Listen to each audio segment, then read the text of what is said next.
요한복음 5장 1절부터 9절 전반절까지 말씀을 한 절씩 교독하겠습니다. 제가 한 절 읽고 여러분들이 한 절 읽고 마지막 9절 전반절은 합독하겠습니다. 먼저 제가 1절을 읽겠습니다. 그 후에 유대인의 명절이 되어 예수께서 예루살렘에 올라가시니라.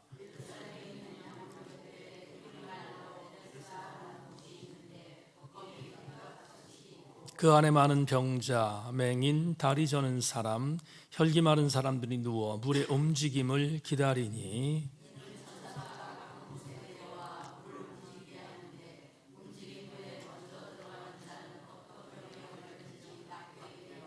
거기 38해 된 병자가 있더라.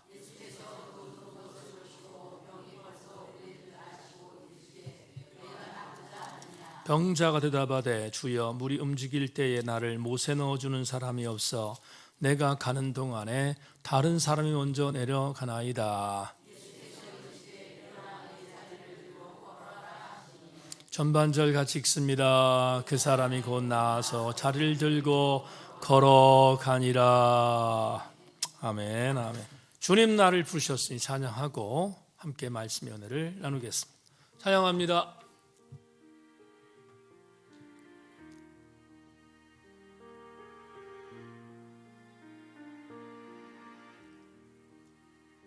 주님 나를 부르셨으니 주님 나를 부르셨으니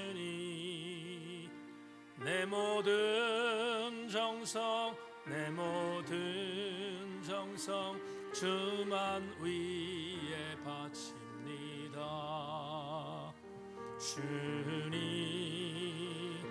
주님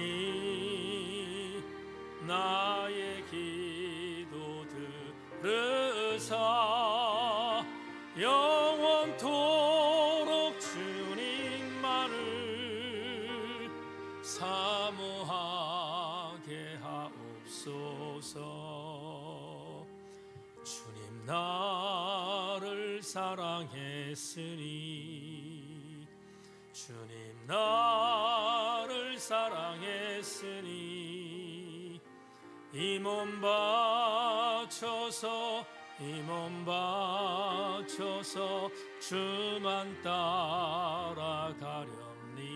아멘 아멘. 주님 나의 기도 들으사 언제까지 주님만을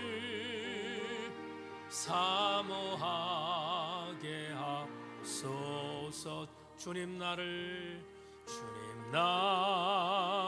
구원했으니 주님 나 구원했으니 소리 높여서 주만 찬양하렵니. 아멘. 주님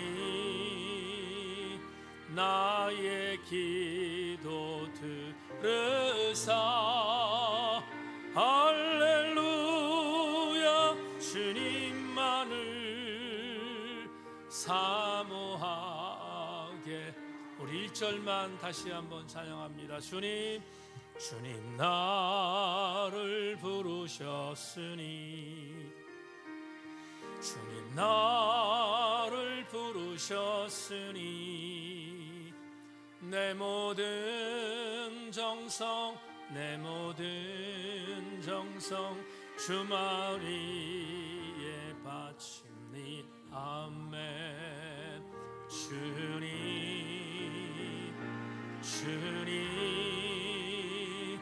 나의 기도 들으사 영원토록 주님만을 사모하게 하소서. 오늘 여러분과 함께 말씀 나눌 제목은 찾아오신 주님이란 제목을 갖고 요한복음 35번째의 말씀의 은혜를 상고하겠습니다. 은혜 시간 되기를 소망합니다. 찾아보니까 정확하게 10년이 됐습니다. 2015년 사역을 했으니까 바울의 여정을 탐방했던 소아시아에 갔다가 지금의 투르키예죠. 터키 순례를 마치고 소아시아 7교회를 다 방문한 뒤에 차나칼레라고 하는 해협을 통해서 우리는 비행기로 그리스를 가지 않고 배를 타고 입살라 국경 쪽으로 가서 그리스 안으로 들어갔습니다. 그 당시에 기억이 생생하게 나는 것 중에 하나가 뭐냐 하면 지중해의 그 차나칼레라고 하는 해협에 잔잔한 바다에 배를 타고 그리스로 넘어가기 위해서 지나가는 어간 배를 따라서 굉장히 많은 갈매기들이 따라온 것을 보았습니다. 갈매기들이 따라오는 이유는 한 가지입니다. 갈매기들이 따라오는 이유는 관광객들이 던져주는 과자 부스러기를 먹기 위해서였습니다. 그런데 놀라운 것은 튀르키예에서 그리스로 가는 그 짧은 멀지 않은 해협에 갈매기들이 살이 너무 많이 쪄서 비대해진 것을 본 것입니다. 잘 날지도 못할 정도로 갈매기들이 뚱뚱해 있는 것을 보고서 왜 저런 일이 있을까를 생각해 보니까 간단한 답이 나왔습니다. 그 이유는 갈매기들은 바다에 물고기들을 사냥하기 위해서 잽싸게 날고 그렇게 운동을 해야 갈매기의 몸매를 유지하는데 관광객들이 주는 과자 부스러기를 먹는 것을 습관화했기 때문에 사냥하지 않습니다. 그리고 비대한 몸짓으로 살만 찌게 되는 그러한 굉장히 우스꽝스러운 모습을 보게 되었습니다. 쉬운 걸 택한 거죠. 고기를 잡으려면 여러 가지의 사냥을 해야 되고 분주하니까 그런 것보다 더 쉬운 것을 선택한 결과 갈매기들도 살이 많이 찌어 있는 상태를 보면서 느낀 것이 하나 있습니다. 여러분, 갈매기가 자기들을 살아가는 방법은 사냥을 해서 물고기를 잡아 먹는 것입니다. 그게 본질입니다. 그런데 만에 하나 과자 부스러기에 목숨을 걸고 있다면 이미 그 갈매기는 병들어 있는 것입니다. 본질이 아니라 비본질을 추구하는 것은 병들어 있다는 의미이기 때문에 그렇습니다. 그날 그리스로 들어가면서 목사의 직업의식이 발동했습니다. 사역을 마치고 다시 한국으로 하면 그동안에도 천착하며 살았지만 절대로 영적으로 병들어 있는 비본질을 추구하는 목회자가 되지 않겠다고 생각하고 각오하고 그리고 그리스로 넘어갔던 기억이 지금도 있습니다. 오늘 본문은 우리가 굉장히 중요하게 여기지만 또 익숙해 있기 때문에 어떤 의미로 바라보면 그냥 여러분 습관적으로 지나칠 수 있는 위험성이 있어서 높아지는 말씀을 드리지만 오늘 본문은 익숙해 있는 본문이긴 하지만 그러나 여러분 주목해서 잘 사귀는 그런 말씀의 시간이 되었으면 좋겠다 하는 권면의 부탁을 드립니다. 본문은 38년 된 병자를 예수님께서 고치신 드라마틱한 사건을 기록하고 있습니다. 우리가 오늘 본문에서 기존의 본문에서 보이지 않는 한 가지 중요한 사실을 알게 되는데요. 오늘 예수께서 38년 된 병자를 고쳤던 장소는 예루살렘 양문입니다.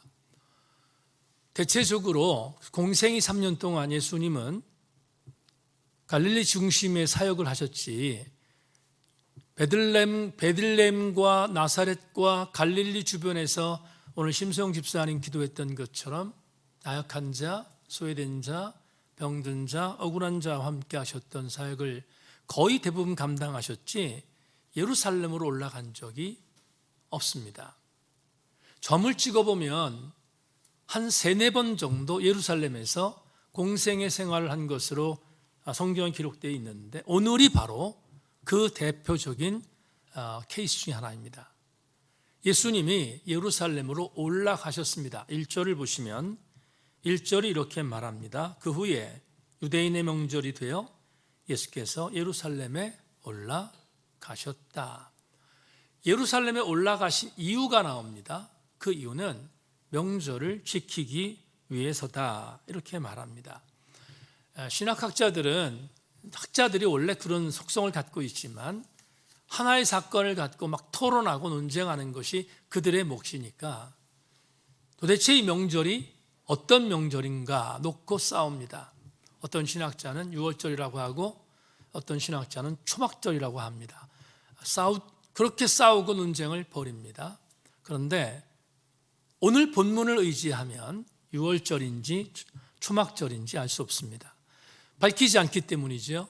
어떤 명절인지는 밝히지 않습니다. 왜 밝히지 않았을까? 중요하지 않았기 때문입니다. 중요하지 않은 명절, 분명히 그 명절을 맞이해서 주님께서 히브리 남자들이 그렇게 하는 것처럼 명절을 지키기 위해서 예루살렘으로 올라가셨다. 이렇게 말합니다. 주목할 것은 2절입니다. 2절 따라오십시오. 2절 이렇게 기록되어 있습니다. 예루살렘에 있는 양문 곁에 히브리 말로 베데스다라 하는 못이 있는데 거기 행각다섯이 있다. 자, 주목. 예수께서 예루살렘에 올라가셨어요. 올라가셨는데 아마도 절기를 지키기 위해서 예루살렘 한복판에 있는 다윗의 성이 있었던 그 장소에 건립되어 있는 성전을 가시기 직전에 경유하는 장소로 들렸던 곳이 있는데 그 경유 장소가 바로 양문이라고 되어 있는 장소였습니다. 여러분, 양문은 우리가 느헤미야 공부할 때 함께 우리가 나누었던 곳이잖아요. 느헤미야가 바사의 총독의 자격으로 예루살렘에 돌아왔습니다. 고국에 돌아와서 폐허된 성벽을 재건하기 위해서 답사를 하죠. 답사를 하고 그리고 답사를 다 끝낸 뒤에 당시에 대제사장 엘리아십에게 명령합니다. 대제사장은 지금부터 성벽을 수축하는데 이 부분은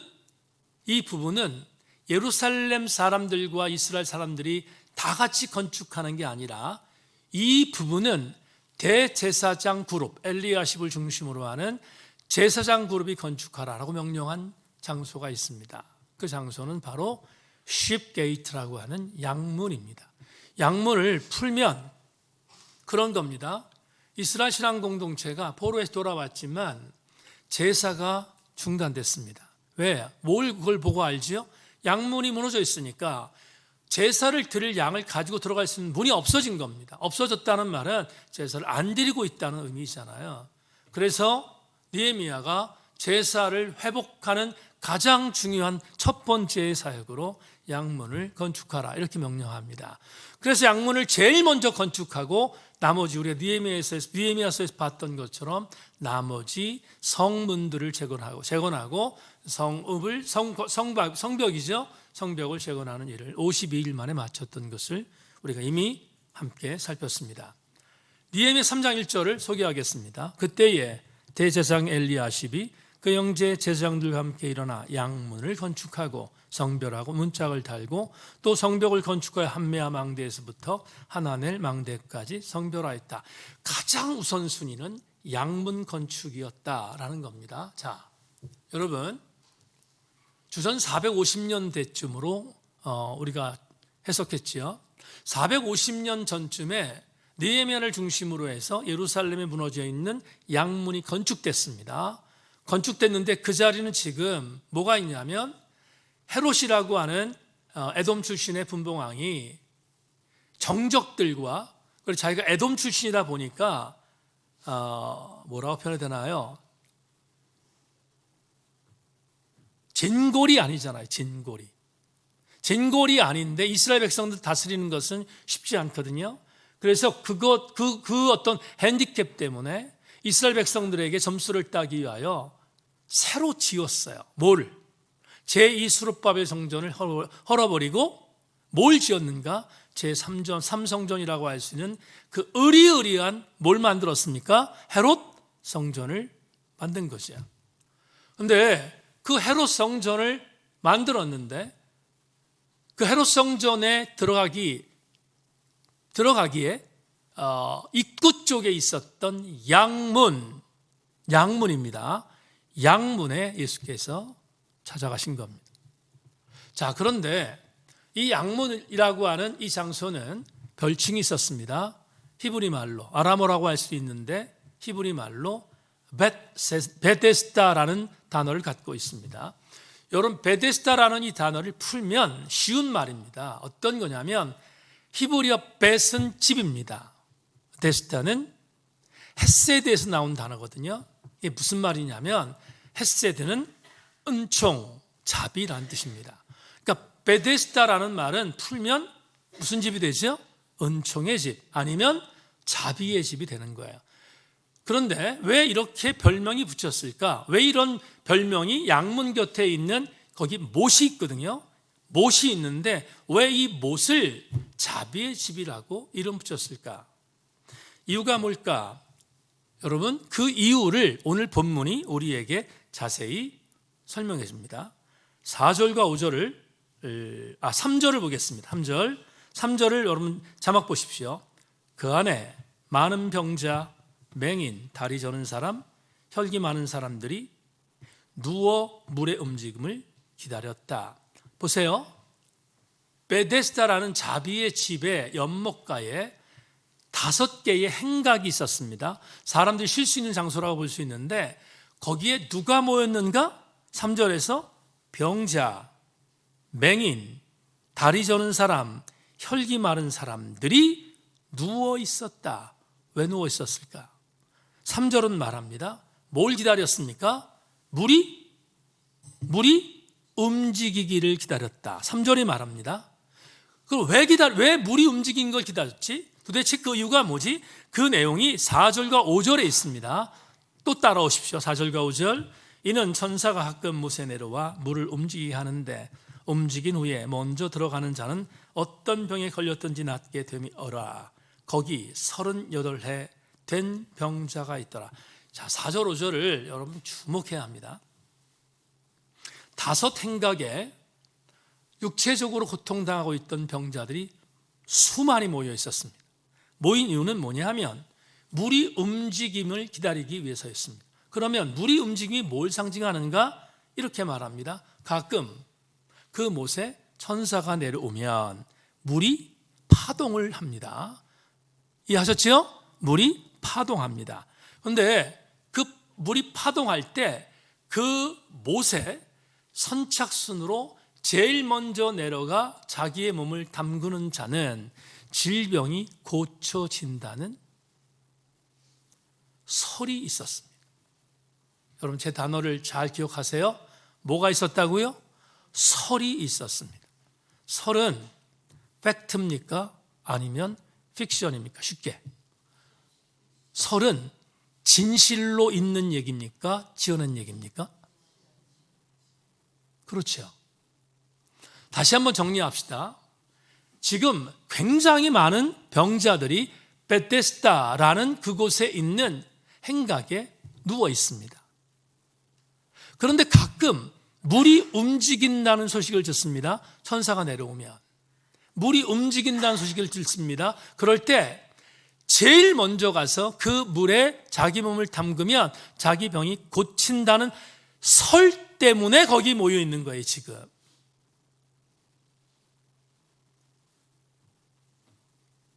마무리할게요. 제가 진짜로 그런 일을 경험했기 때문이 아니라 그런 소문이 있기 때문에 거기에 수많은 병자들이 모여 있는 겁니다. 거기에 무려 38년 된 병자도 있었음을 오늘 본문이 말하죠. 38년 된 병자. 이 38년 된 병자는 어떤 상징입니까? 평생 동안 아팠던 사람입니다. 그가 지금 그곳에 있습니다. 우리 이런 생각을 하게 되는데요. 500년 전에, 약 500년 전에 무너졌던 양문을 제사를 드리는 아름다운 곳으로 회복시켜 놓고, 그래서 수많은 이스라엘 백성들이 제사를 드려서 그곳 이름을 베데스다, 뭐라고 그랬습니까? 자비의 집이라는 별칭을 갖고 그곳을 통과했습니다. 500년이 지난 뒤에 그곳 못에 사람들이 모여 있습니다. 왜냐하면 그곳의 연못에 물이 동하면, 천사가 내려서 물을 동하게 만들면 거기 들어가는 자가 병에서 고침받을 수 있다는 설 때문에 모였습니다. 얼마나 큰 차이가 있는지 여러분께 비교 드리는 거예요. 지금 그렇게 변화된 장소가 베데스다입니다. 38년 된 병자는 이렇게 해석할 수 있습니다. 아무리 이 사람이 기고 날고 또 기고 날아도 절대로 병을 고칠 수 있는 방법이 없는 사람. 왜냐하면 이 사람은 누워있는 사람이었기 때문에 물이 동하는 그곳에 먼저 내려간다는 것은 하늘이 두 쪽이 나도 절대로 일어날 수 없는 환자였습니다. 그럼에도 불구하고 그는 혹여나 자기가 그곳에 내려가서 혹시 자기 몸을 담그면 고침받을 수 있다는 신락 같은 희망을 갖고 거기에 38년 동안 누워 있는 겁니다. 우리는 이미 압니다. 이 사람은 소망이 없는 것을 압니다. 그런데 기적이 나타났습니다. 어떤 기적이 나타났는가? 오늘 본문 6절을 보면 6절에서 기적이 이렇게 나타납니다. 6절, 예수께서 그 누운 것을 보시고 병이 벌써 오래된 줄 아시고 이르시되 네가 낫고자 하느냐. 자, 이 구절을 제가 여러분 주목하게 해석하겠습니다. 마가복음 2장을 보면 마가복음 2장의 학자들은 오늘 이 이 지금 누워있는 38년 된 이 병자를 마가복음 2장에 있는 메시지로 적용합니다. 마가복음 2장에 뭐가 나오냐면 여러분 아십니까? 4명의 친구가 중풍병에 걸린 친구를 예수님께 데려가서 지붕 뚫고 그리고 침상을 내렸던 그 기적 기억나십니까? 바로 그 기적의 주인공 중풍병자가 이 사람일 것이다라고 학자들이 이야기해요. 취사 선택의 문제니까 학자들이 그렇게 한다고 따라갈 건 없습니다. 근데 분명한 건 한 가지 우리가 암시할 게 있는데 이 사람이 왜 누워있지? 많은 학자들은 동의합니다. 이 사람은 아마도 38년 동안 중풍병 때문에 누워있었을 가능성이 100%입니다. 그러니까 이 사람은 날 수 있는 가능성이 없는 겁니다. 물에 내려갈 수가 없습니다. 절대로 먼저 내려갈 수 없습니다. 선착순만 설이지만 선착순으로 내려간 사람이 고침받는다는 걸 전제하더라도 이 사람은 절대로 고침받을 수 없는 사람이라는 것을 우리는 알고 있습니다. 그런데 누워있는 이 사람에게 주님이 가셔서 이렇게 말합니다. 그 병이 이미 벌써 오랜 줄 아셨던 주께서 찾아가셔서 이렇게 질문합니다. 형제여, 낫고 싶은가?를 물어요.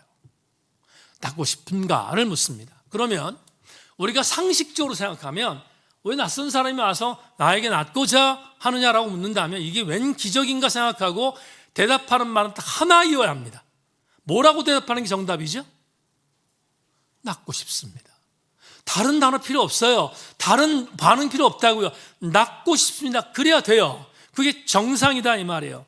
네, 낫고 싶습니다. 간절히 소망합니다. 나를 좀 낫게 해주세요. 만에 하나 이런 거겠죠. 물이 동하면 선생님 나를 제일 먼저 들어서기까지 내려가 나를 담가 주십시오. 이렇게 말할 수 있는 거란 말이죠. 지금 다른 대답이 필요 없어요. 그렇습니다 선생님, 낫고 싶습니다. 이렇게 말해야 합니다. 그런데 본문 7절을 보면 대단히 유감스러운 반응이 보입니다. 7절 보십시다. 7절에 이렇게 말합니다. 병자가 대답하되 주여 물이 움직일 때에 나를 못에 넣어주는 사람이 없어 내가 가는 동안에 다른 사람이 먼저 내려가나이다. 7절을 보면 오늘 여러분 이번 셀에서 나눌 건데요. 7절을 보면 이 사람이 무려 3가지를 원망합니다. 3가지. 첫째, 내가 이렇게 고통을 끊임없이 당하는 이유는 내가 뭐 할 수 없기 때문에, 경쟁에서 이길 수 없기 때문. 두 번째, 이 사람은 본질이 아니라 비본질의 삶에 함몰된 사람이었어요. 이게 무슨 말이죠? 여러분 조금 전에 얘기했습니다. 물이 동할 때 몸을 담그면 난다는 것은 팩트입니까? 픽션입니까? 진실입니까? 허구입니까? 허구입니다. 그런데 이 허구에 함몰돼서 내가 저 못에 내려가면 나을 것이라고는 비본질에 함몰돼서 영적으로 재앙 생태를 맞고 있는 이 사람을 우리는 알게 됩니다. 세 번째, 지금 앞에서 네가 낫고자 하느냐? 누가 말씀하신 거죠? 주님 말씀하신 겁니다. 그런데 나를 낫게 해줄 유일한 주군인 예수 그리스도에 대하여 전혀 관심 갖지 못하는 패역함의 사람이었다. 3가지, 여러분 명심하세요. 이 사람이 3가지를 갖고 있었는데 나는 경쟁에서 이길 수 없기 때문에 나는 지금 고침받지 못합니다. 타인에게 핑계를 돌리고, 두 번째, 이 사람은 진리가 아닌 비본질에 빠져 있었고, 세 번째, 이 사람은 예수 그리스도에 대해서 전혀 관심을 갖고 있지 않은 영적인 패역함의 사람이었다. 그러면 이 정도 되면 우리는 다른 성경을 보면 예수께서 그러니 라고 포기해야 합니다.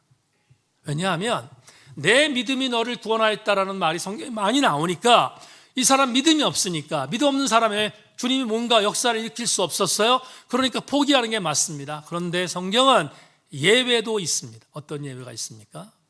이렇게 3가지의 불평과 불만을 늘어놓고 전혀 신앙적이지 않은 이 사람에게 내가 낫고자 하느냐?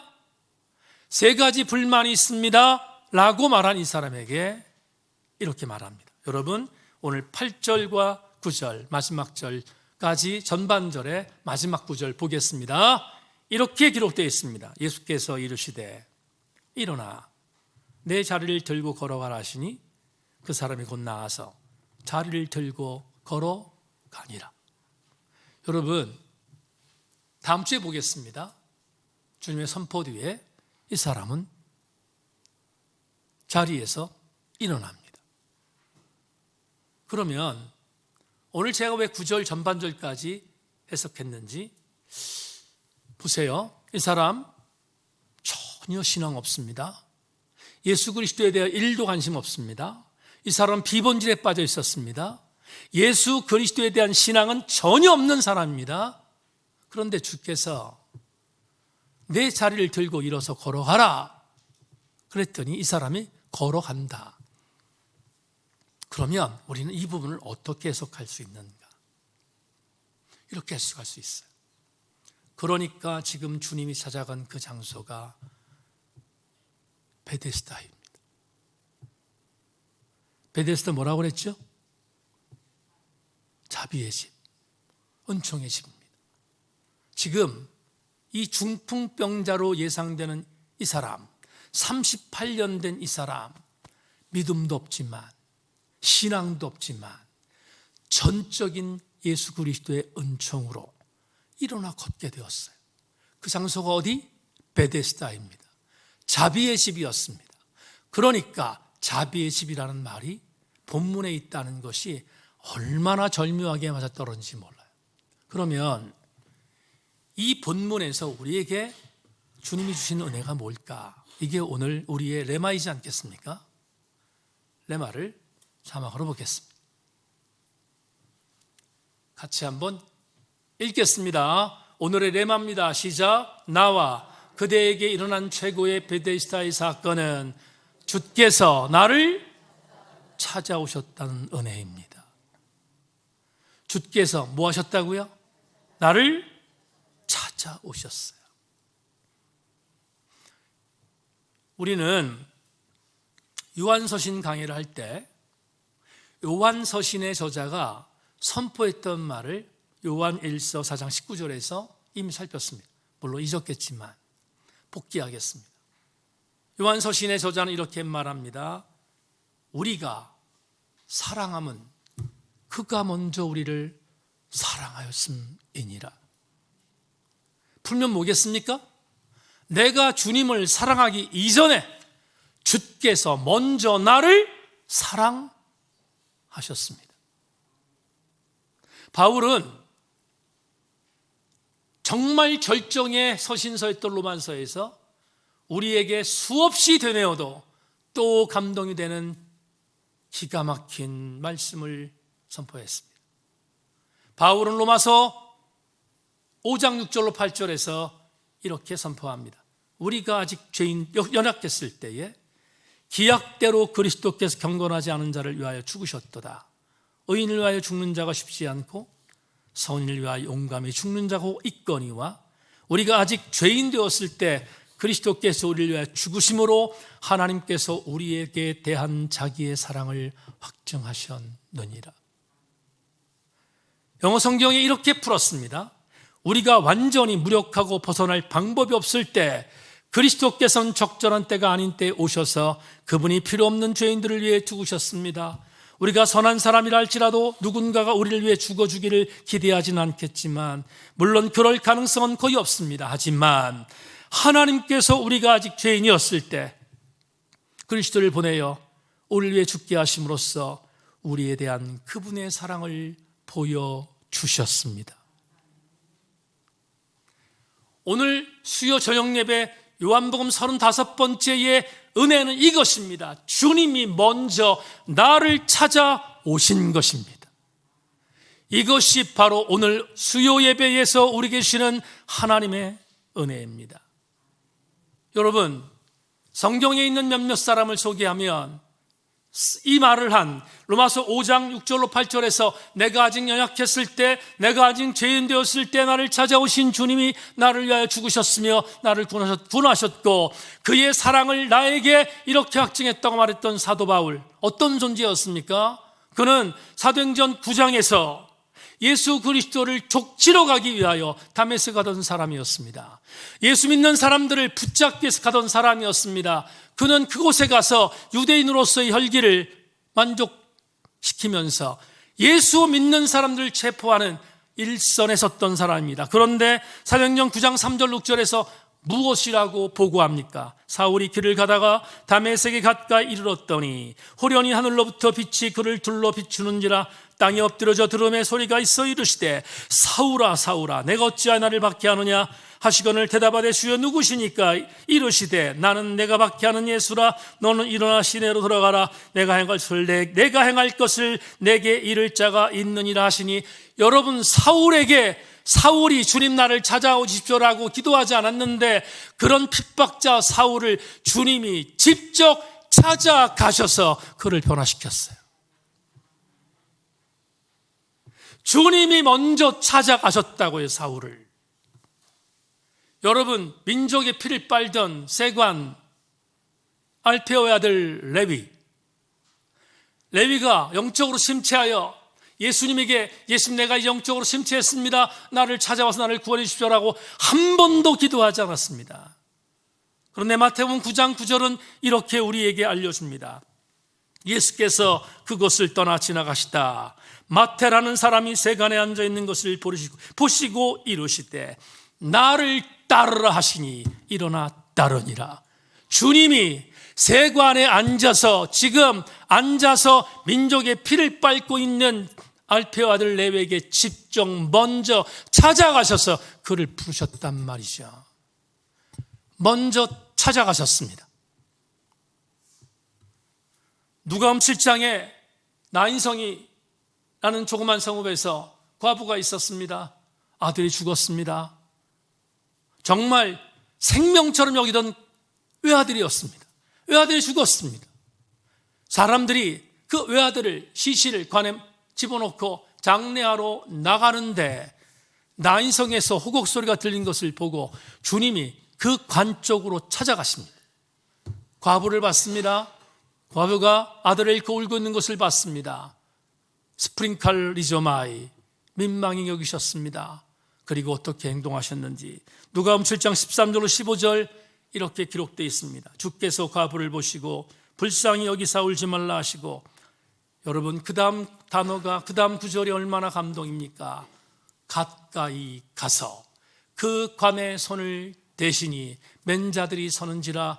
예수께서 이르시되 청년아 내가 내게 말하노니 일어나 하시매 죽었던 자가 일어나 앉고 말도 하거늘 예수께서 그를 어머니에게 주셨다 말합니다.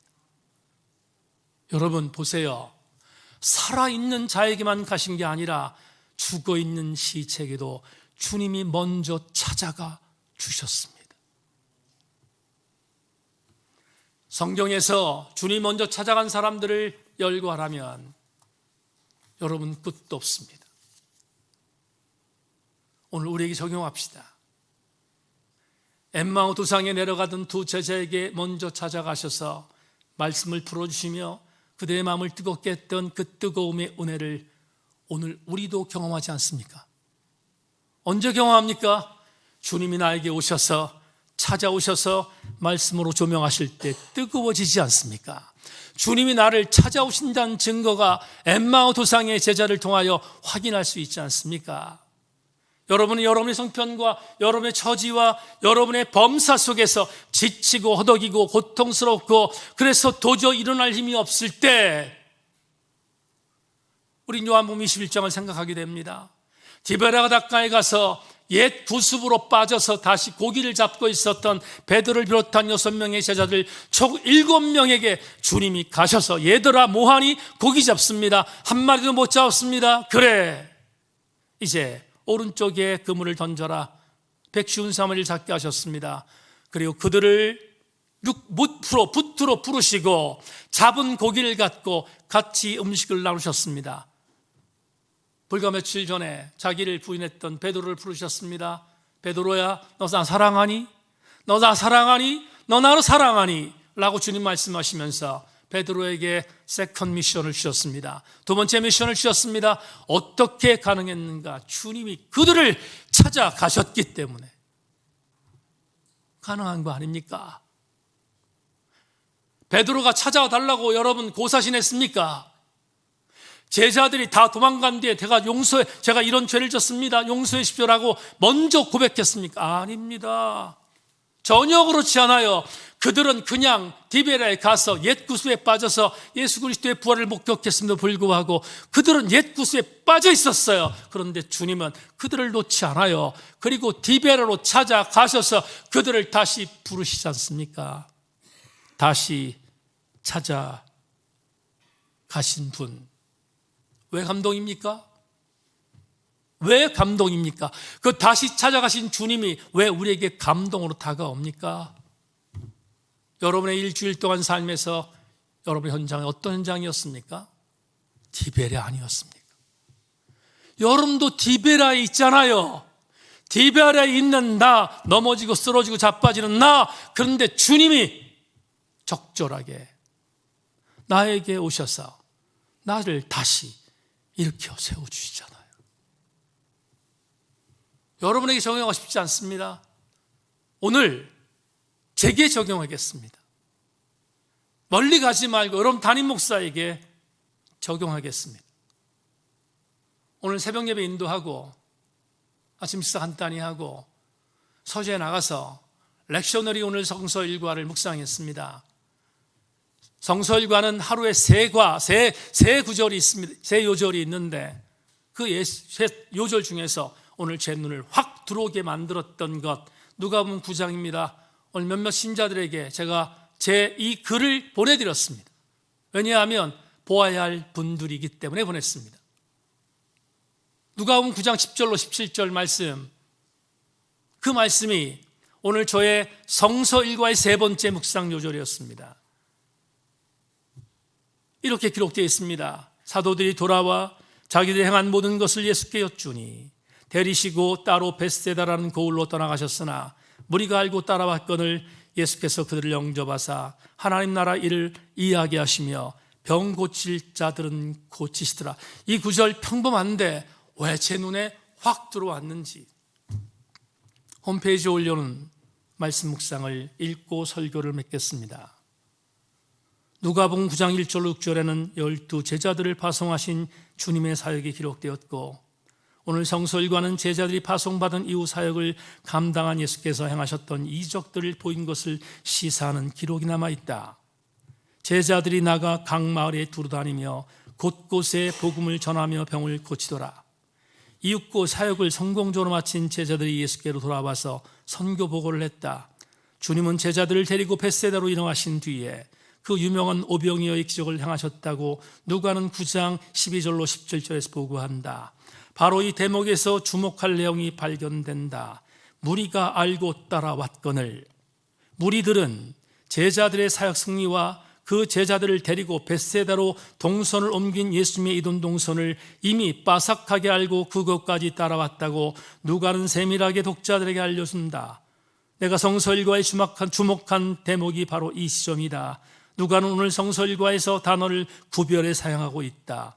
선교사에게 직접 참여하여 주님의 권능을 몸소 감당했던 이들을 제자, 즉 마세테사에서 사도, 즉 아포스톨로이로 이름을 변경해 지칭했다. 물론 마세테스나 아포스톨로스는 그 의미에 있어서 큰 차이가 없지만, 그럼에도 증인 마세테스의 정도의 신분이었던 제자들이 이제는 보냄을 받은 자 아포스톨로스로 상승했다는 점은 주목할 만하다. 하지만 또 한 부류를 누가는 그대로 놔두었다. 무리, 즉 오합지졸을 뜻하는 오클로이다.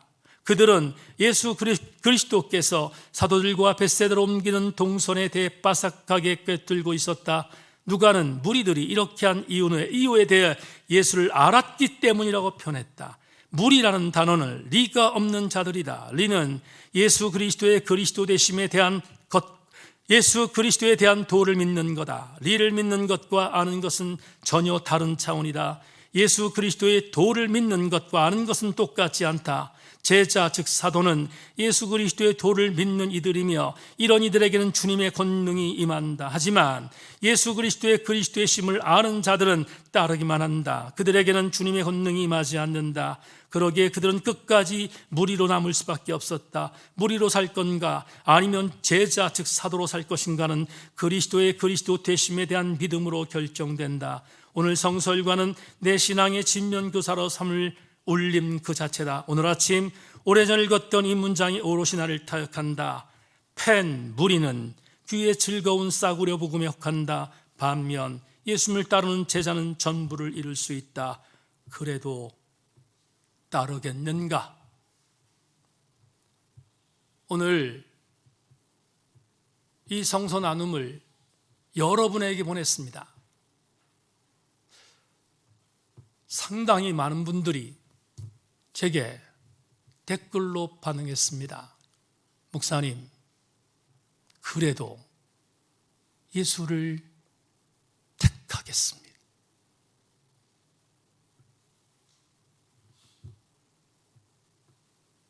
왜 이 말씀을 설교의 마무리 멘트로 소개했는지 아십니까? 여러분, 오늘 내만은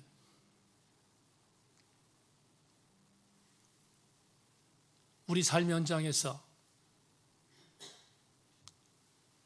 죽은 대신 예수 그리스도께서 저와 여러분들을 직접 찾아오셔서 내가 힘들 때 그 힘듦을 극복할 수 있도록 찾아오셔서 적절한 말씀을 주신다는 것을 간증하기 위해서입니다. 이것이 어찌 여러분의 담임 목사만의 일이겠습니까? 우리가 곧잘 부르는 찬송을 오늘 복음 선거로 불렀습니다. 주님 나를 부르셨으니, 주님 나를 사랑했으니, 주님 나를 구원했으니. 주님은 오늘도 베데스다에서 여전히 일하십니다. 그 주님은 영적인 베데스다의 장소인 제천세인교회에서 영적으로 병들어 있는 우리들을 지속적으로 치유하시며 우리를 고쳐주시고 있습니다. 모쪼록 우리 세인교회 모든 성도들마다 우리 제천세인교회가 베데스다가 되기를 소망하고, 여러분들이 38년 된 병자의 그 은총을 날마다 경험하는 주인공들이 되었으면 좋겠습니다. 그러려면 믿어야 할 것이 있습니다. 주님이 어제도 오늘도 내일도 먼저 찾아오신다는 믿음입니다. 우리 모두가 이 믿음으로 무장하여 우리의 삶의 현장을 날마다 베데스다로 변화시키는 우리 교우들 다 되기를 주의 이름으로 소망합니다.